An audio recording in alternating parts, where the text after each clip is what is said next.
Vous êtes plus d'un millier dans 32 pays à avoir rejoint ce grand mouvement de création artistique qui est Créafest. Seul ou à plusieurs, vous êtes en train de créer une œuvre que vous a inspiré le thème de cette édition 2022.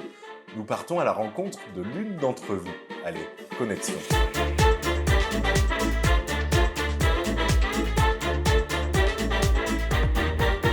Bonjour Nadia Mayamandine. Bonjour, monsieur Alexandre. Quel temps fait-il à Dakar? Il fait un peu chaud. Vous êtes étudiante à l'École nationale des beaux-arts du Sénégal et vous participez à Créafest. Pourquoi vous êtes-vous inscrite à Créafest? Bon, en tant qu'étudiant, Créafest, c'est pour moi une occasion de pouvoir rencontrer d'autres artistes comme moi et de partager aussi mes expériences avec eux, d'apprendre aussi à partir d'eux.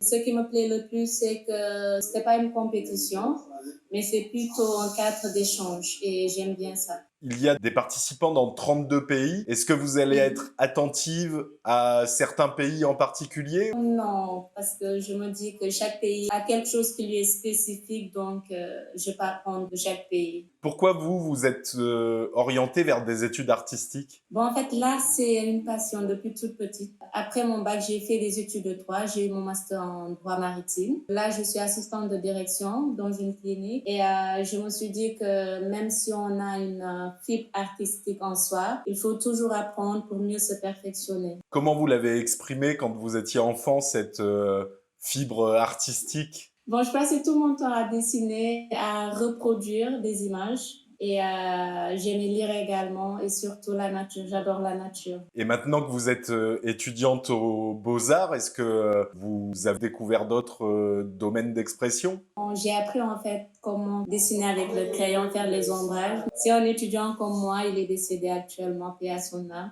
C'est lui qui m'a beaucoup appris comment faire les dessins réalistiques et c'était vraiment quelque chose qui m'a beaucoup propulsée. Vous avez aussi étudié le droit maritime, l'histoire d'un petit poisson qui rêve de liberté, ça doit vous parler, non? Est-ce que votre petit poisson à vous, il navigue dans les eaux internationales? Oui, mais elle revient au Sénégal après. Quelle œuvre allez-vous proposer? J'utilise la peinture à huile. J'aime aussi faire du collage. Donc, j'aime bien utiliser des matières qu'on peut toucher. Donc, je vais essayer de travailler sur ce thème en utilisant des matières et en s'inspirant aussi de ma culture. Donc, ce sera l'histoire d'un petit poisson qui rêvait de sortir de sa bulle. Actuellement, on a tendance à utiliser les animaux comme attraction. On leur sort de leur cadre de vie, on les amène dans un autre cadre juste pour pouvoir les observer comme dans les livres. Donc, du coup, ce petit poisson qui était dans un aquarium rêvait de sortir. Mais bon, toujours dans mon domaine maritime, j'ai imagé du fait que en rêvant de sortir, il s'est retrouvé dans un filet et après finalement dans un bol de riz, la sénégalaise, le tchéboudienne, qui est reconnu actuellement comme, par l'UNESCO comme un patrimoine mondial.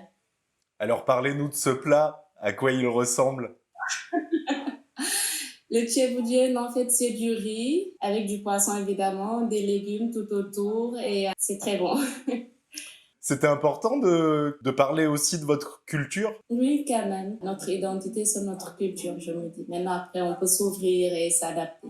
Pourquoi ça vous tient à cœur, ça? Parce que chaque artiste représente quelque chose. Et je ne vais pas me focaliser surtout sur ma culture, mais je me dis que ça peut m'inspirer toujours pour développer certains points, pour communiquer avec les autres. On s'inspire toujours des autres. Est-ce qu'il y a un message en particulier que vous souhaitez porter? Par rapport à Créafest, je vous remercie, je vous encourage.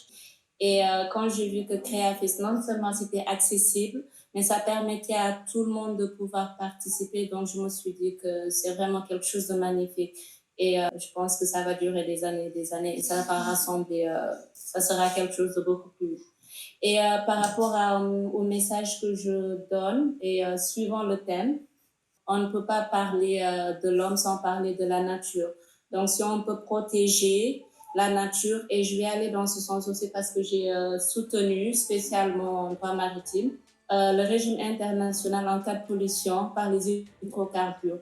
Donc, si on peut être un peu plus responsable par rapport à la nature, parce que ce qui est dans la mer se retrouve aussi dans nos assiettes. Donc, c'est un beau sujet, le poisson qui rêvait de liberté.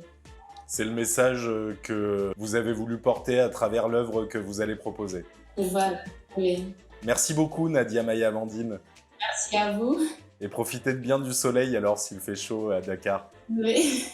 Merci à toute l'équipe de CréaFest. Merci. Et rendez-vous le 15 juin pour découvrir la sélection officielle de CréaFest 2022.